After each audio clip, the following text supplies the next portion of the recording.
दुनिया में अगर सबसे बड़ा कोई खेल है तो वो है फुटबॉल। लेकिन अगर फुटबॉल के बाद हम किसी खेल की बात करें तो वो है क्रिकेट। क्रिकेट में अगर हम सबसे बड़े मुकाबले की बात करें तो वो है पाकिस्तान वर्सेस इंडिया। इस जैसा मुकाबला कहीं देखने को नहीं मिलता, चाहे आप जितनी भी क्रिकेट देख लें, एशेज को भी आप देख लें, लेकिन अगर आपने स्टेडियम भरने हैं, हाउसफुल रखना है, तो वो मुकाबला एक ही है, वो है India versus Pakistan. ICC events में ही अब दोनों टीमें जो हैं वो एक दूसरे के मुकाबिल होती हैं, जिसकी वजह से शायकीन को बहुत ज़्यादा इन दोनों के दरमियान क्रिकेट देखने को नहीं मिलती। लेकिन यही वजह है कि जब भी आईसीसी इवेंट्स या एशियन इवेंट्स में इन दोनों की टीमों का टाकरा होता है, इन दोनों का मुकाबला होता है, तो ऐसे ऐसे जाकर इनके जो टिकट्स हैं मैच के वो फ़रोख्त होते हैं। बाकी मैचेस जो हैं वो वहीं रहते हैं, इन मैचेस की टिकटें हाथों हाथ फ़रोख्त हो जाती हैं।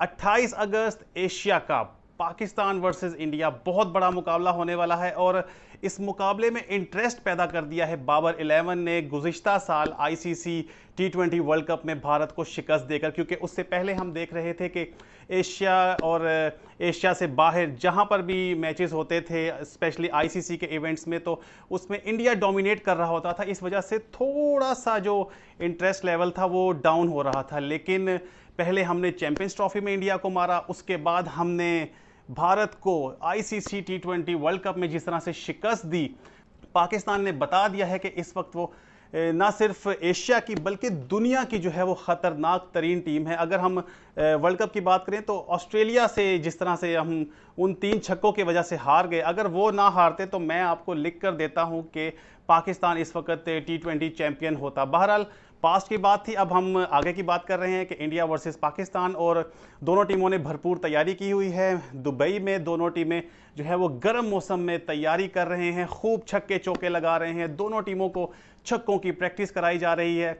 झटका भी लगा दोनों टीमों को। पाकिस्तान को मेरे ख्याल में कुछ ज़्यादा बड़ा झटका लगा शाहीन शाह अफरीदी का, कि वो इस इवेंट में जो है वो शामिल नहीं है, घुटने की इंजरी का वो शिकार हैं, जिसकी वजह से वो इस इवेंट में हिस्सा नहीं लेंगे। टीम के साथ वो ज़रूर हैं ताकि उनका रिहेबिलिटेशन प्रोसेस जो है वो मुकम्मल हो जाए। भारत का स्ट्राइक बॉलर था जसप्रीत बुमराह, वो भी अनफिट हो गया और वो भी नहीं हो जो है इस इवेंट में शामिल।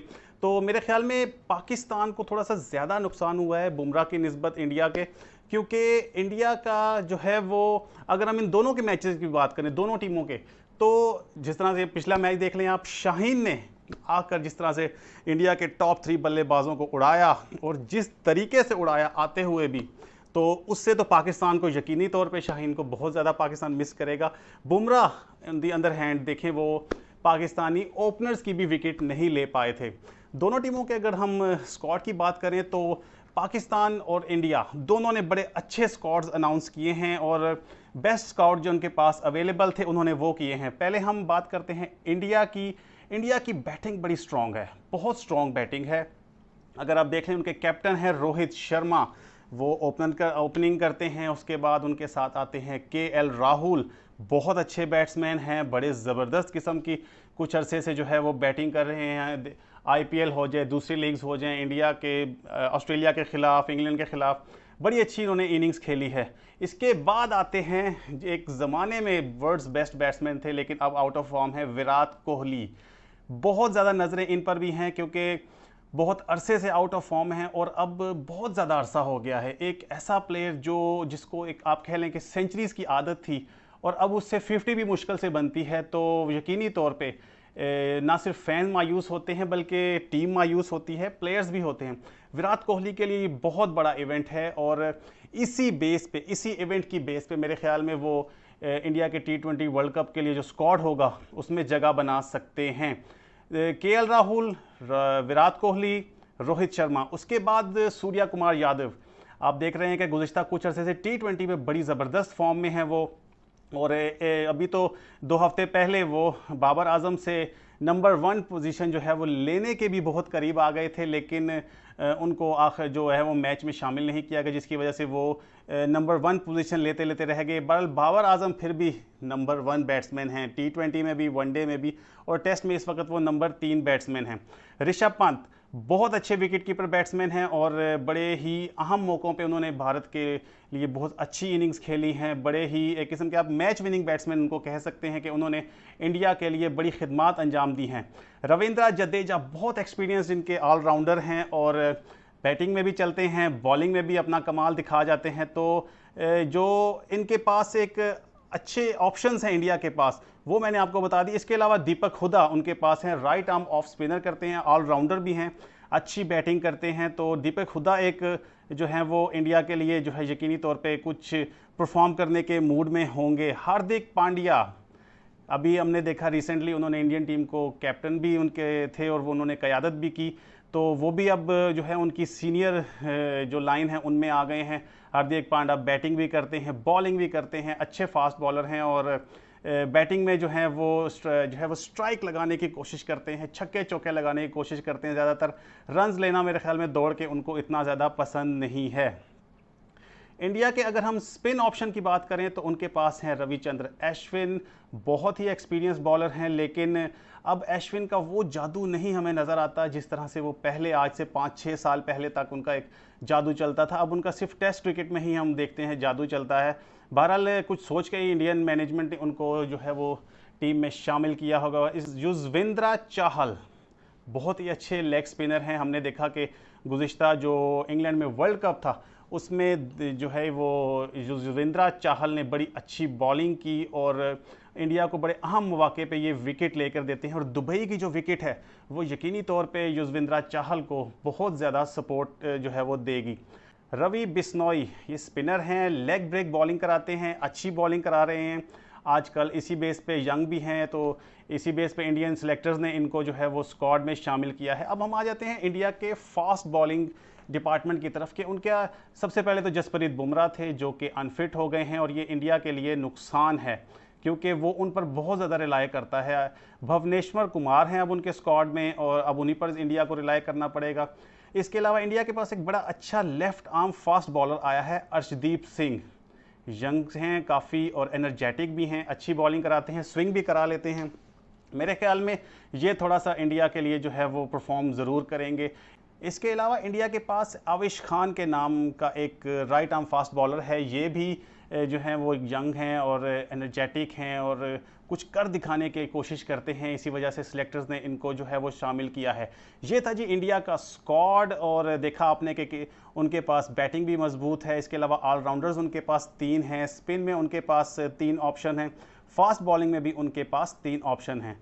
अब आ जाते हैं पाकिस्तान क्रिकेट टीम का स्क्वाड। 15 रुकनी स्क्वाड है, बहुत मजबूत स्क्वाड है और अगर हम उनकी बैटिंग से स्टार्ट करें तो ये जो 2 ओपनर्स हैं बाबर आजम और मोहम्मद रिजवान, मेरे ख्याल में इंडिया को इनको ही आउट करना मुश्किल है और पिछले मैच में भी हमने देख लिया कि वो इंडियन बॉलर्स इन्हीं दोनों को आउट करने के चक्कर में रहे लेकिन उनको कोई कामयाबी नहीं मिली।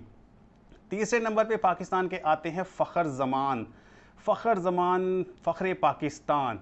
पाकिस्तान के लिए जिस तरह से उन्होंने चैंपियंस ट्रॉफी में इनिंग्स खेली वहाँ से वो हिट हुए थे और उसके बाद वो हिट होते चले गए। उन्होंने डबल सेंचुरी भी जो है वो वनडे में पाकिस्तान की तरफ से बनाई। इसके अलावा वो पाकिस्तान को कई अहम मौके पे उन्होंने बड़ी ज़बरदस्त इनिंग्स खेली हैं, पाकिस्तान को जितवाया है और जो है एक स्ट्राइक बैट्समैन आप जिसको कह लें कि वो एग्रेसिव बैट्समैन हैं वो आएंगे। उसके हैदर अली का भी पाकिस्तान के पास ऑप्शन है लेकिन मेरे ख्याल में वो भारत के ख़िलाफ़ हैदर अली को शायद मौका ना मिले, दिया भी जा सकता है। ये टीम डिपेंड करता है टीम मैनेजमेंट के कि वो हैदर अली को मौका देते हैं कि नहीं, क्योंकि हैदर अली और फ़खर ज़मान दोनों ही बहुत तेज़ खेलने वाले बैट्समैन हैं। इफ्तिखार अहमद काफ़ी अरसे से पाकिस्तान टीम के साथ हैं और छक्के लगाने की भी सलाहियत रखते हैं। इसके अलावा आसिफ अली, क्या ज़बरदस्त इनका T20 वर्ल्ड कप में जो है इनकी परफॉर्मेंस थी, छक्के लगाते थे और ऐसे छक्के लगाते थे कि दूसरी टीम के जो है वो छक्के छुड़ा देते थे। आसिफ अली का बहुत अच्छा एक एक्सपीरियंस भी है अब उनके पास और दुबई में दोबारा हम मैचेस खेल रहे हैं, यूएई में खेल रहे हैं, तो बड़ी अच्छी कंडीशंस हैं आसिफ अली के लिए कि वो दोबारा एक दफ़ा अपने आप को मनवाएं। खुशदिल शाह लेफ़्ट हैंडेड बैट्समैन है, ऑलराउंडर हैं और ये भी बड़ी ज़बरदस्त इनिंग्स खेलने की सलाहियत रखते हैं। अगर आसिफ अली और इफ्तिखार अहमद ना चले तो खुशदिल शाह जो है वो तैयार हैं वो अपनी इनिंग्स दिखाने के लिए। मोहम्मद नवाज़ बड़ा कमाल का ऑलराउंडर है जी, पाकिस्तान को जो है ये बड़े अरसे से परफॉर्म करते हुए आ रहे हैं और यंग भी हैं और एक्सपीरियंस भी हैं। हमने देखा कि जो है वो अभी हाल ही में मोहम्मद नवाज़ ने कैसी इनिंग्स खेली कि पाकिस्तान को उन्होंने ऐसी इनिंग्स खेली कि मैचेस भी जितवाए, बांग्लादेश के ख़िलाफ़ हो जाए, इसके अलावा भी नेदरलैंड्स में भी आप देख लें कि जिस तरह की उन्होंने बैटिंग की। शादाब खान वापस फॉर्म में आ गए हैं। बड़ी अच्छी जो है ये बात है कि पाकिस्तान के वाइस कैप्टन हैं और उनका फॉर्म में आना बहुत ज़रूरी था। बॉलिंग बैटिंग दोनों में वो परफॉर्म कर रहे हैं। फील्डर बड़े कमाल के हैं, तो ये तो पाकिस्तान के लिए एक बोनस पॉइंट है कि उनका वाइस कैप्टन भी बहुत ही कमाल का प्लेयर है। अगर हम अब आ जाएँ ऑलराउंडर के बाद स्पिन डिपार्टमेंट की तरफ, तो पाकिस्तान के पास एक प्रॉपर स्पिनर है, लेग स्पिनर उस्मान कादिर, अब्दुल कादिर के साहिबजादे हैं और अपने फादर की लेगेसी को आगे लेकर चल रहे हैं। यकीनी तौर पे जो दुबई और यूएई की विकेट्स हैं वो इनको बहुत ज़्यादा सपोर्ट देंगी। वसीम जूनियर जो थे वो पाकिस्तान के स्क्वाड का हिस्सा थे, लेकिन वो जो है वो साइड स्ट्रेन की वजह से अब बाहर हो गए हैं और उनकी जगह हसन अली को स्क्वाड में शामिल किया गया। अगर हम फास्ट बॉलिंग में आ जाएं तो हसन अली के अलावा पाकिस्तान के पास अब हारिस रऊफ़ हैं, मोहम्मद हसनैन हैं, नसीम शाह हैं और शाह नवाज़ धानी हैं।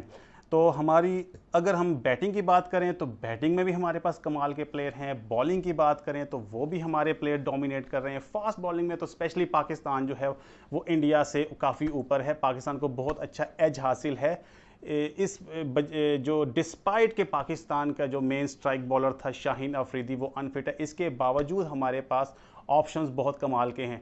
ऑलराउंडर्स पाकिस्तान और इंडिया के तकरीबन जो हैं वो थोड़े से मिलते जुलते हैं, तो बहुत ही कमाल का मुकाबला होने वाला है, बड़ा एक्साइटिंग मुकाबला होने वाला है और यही मुकाबला बताएगा कि एशिया कप में अब आगे कौन सी टीम डोमिनेट करेगी। और एक मज़े की बात यह है कि ये एक किस्म का पाकिस्तान और इंडिया के दरमियान 3 मैचेस की सीरीज़ जो है वो होती हुई नज़र आ रही है एशिया कप में के, और तीनों मैचेस अगर हम उसी पर जाएं, उसी ट्रैक पर जाएं, तो एक 4 तारीख को पाकिस्तान और इंडिया का मैच जो है वो बनता है फ़िलहाल, जो है वो भी संडे को है। इसके अलावा एशिया कप का फाइनल वो भी संडे को है। तो अगर पाकिस्तान और भारत की टीमें फाइनल में पहुंचती हैं तो इनके 3 मैचेस की एक किस्म की ये सीरीज़ है और ये इससे ज़्यादा शायकीन को और क्या चाहिए कि वो 3 हफ्तों में 3 Sundays 3 Pakistan versus India matches.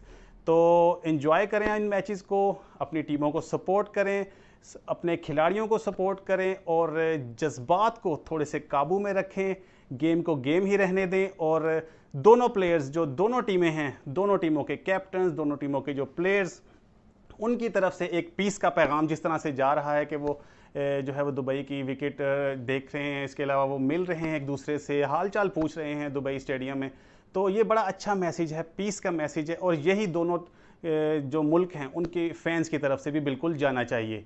Enjoy the match, enjoy the game, best of luck to both the teams.